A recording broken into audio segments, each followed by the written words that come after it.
My Aunt Brenda owns a small hotel called the Seaview Guest House in Hastings. It's got 5 bedrooms and it's a very good guest house. People come from everywhere to stay there. Hastings is a good place to stay if you want to see the beautiful southeast coast of England. It's an old town.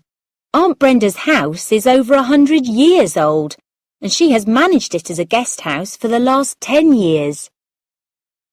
Aunt Brenda is a good-looking woman.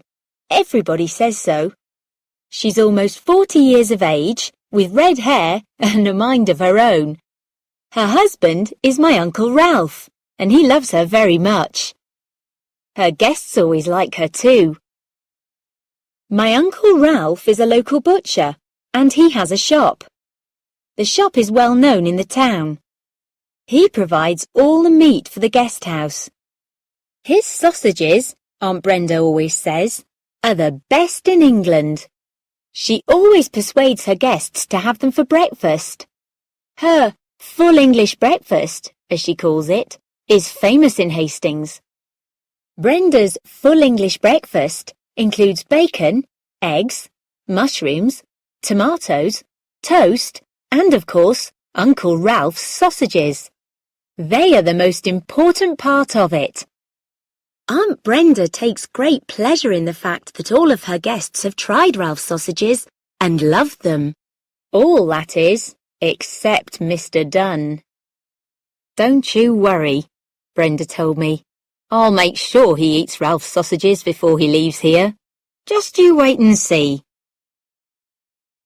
Aunt Brenda's full English breakfast is mentioned in all the holiday web pages. It's the reason why most people stay at the guest house. If you don't eat it all, especially the sausages, she thinks you are just being rude, and there is no way she will accept that. She always likes to hear her guests say how much they enjoy the sausages. In fact, she expects them to say it. Now don't think for one moment that Ralph's sausages are anything less than delicious. He makes sausages out of different kinds of meat. They are made in all kinds of different ways and flavours, to please all kinds of tastes, except Mr. Dunn's. You see, Mr. Dunn was a vegetarian. A vegetarian doesn't eat meat at all. No chicken, no beef, no pork, and not even any fish. In fact, Mr. Dunn didn't even wear leather shoes. Even his sweaters, Brenda tells me, weren't made of wool. "Now don't tell me that's normal," Brenda told me. "We've had vegetarians at the guest house before. I always manage to persuade them to have a sausage, and once they've had one—" Here Brenda raised her eyes to the ceiling. When she did this, she meant, "You know what happens next." And of course I do. Nobody has ever tasted Ralph's sausages before and not wanted another. I could see that she wasn't going to let Mr. Dunn be the first to refuse, not if she could help it. I knew then that Mr. Dunn, one way or another, was going to eat a sausage. Me? I'm Claire, Aunt Brenda's niece. I live in Hastings too, with my mum.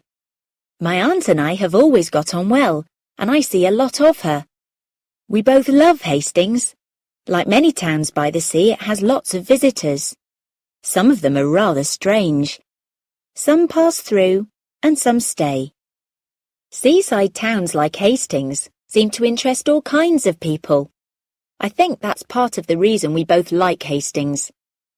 But Mr. Dunn was stranger than anybody I'd ever seen before. To begin with, he looked as if he hadn't had a good meal for a long time. He was tall and thin, and his hair was as grey as iron. His nose was big and made him look like a wild, hungry eagle. His eyes were deep in his head, and his teeth were long and yellow. One thinks of vegetarians as being gentle people. He didn't look gentle at all. He looked like he could kill things with his teeth alone, if he wanted to. Then there were his hands. They were long, and he had thin fingers with thick, sharp fingernails. His fingers looked very strong. I don't know what he did for a living. I wouldn't like to work with him, I'm sure of that. Mr. Dunn was going to be staying at my aunt's house for 3 weeks. Aunt Brenda had to buy vegetarian stuff just for him, like soya milk. He never had cow's milk. She didn't like that. He always ate his cereal with soya milk for breakfast, without speaking to anyone. She didn't like that either. I have breakfast at Aunt Brenda's place every Saturday morning. She likes to look after her little niece, even though I am already 17 years old. This Saturday, she wanted me to talk to Mr. Dunn. "You see what you can find out about him, Claire," she told me. "I want to see him eating a nice sausage, not that soya rubbish. And please hurry up. He's already been here for over a week. I've only got 10 days left to do it." I don't see anything wrong with being a vegetarian. I really don't. But you don't argue with Aunt Brenda. So, at 8 o'clock on Saturday morning, I was sitting across the table from Mr. Dunn. I was given my full English breakfast, complete with Ralph's beautiful sausages, and Mr. Dunn had his cereal and soya milk. "Good morning," I said cheerfully. "Lovely day, isn't it?" Mr. Dunn looked up from his bowl. His eyes were big and grey. He replied with a voice that sounded like a bear with a bad throat. The sun was shining. It was early September. It was a lovely day. "Have you tried these sausages?" I asked. "They really are delicious." "I don't eat meat," he said. "Not anymore."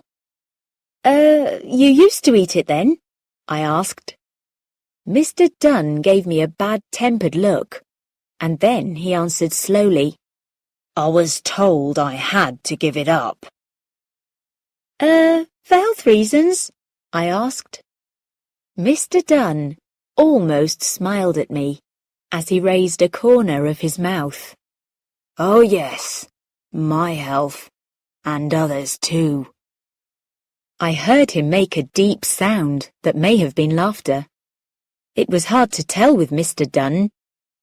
"Surely just one sausage wouldn't hurt you," I said, holding up a piece on my fork as if to make my point clear. "They really are good."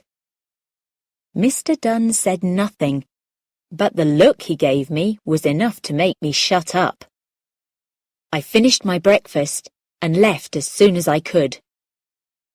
"For health reasons," said Brenda, over a cup of tea later that morning, "Ralph's sausages would be really good."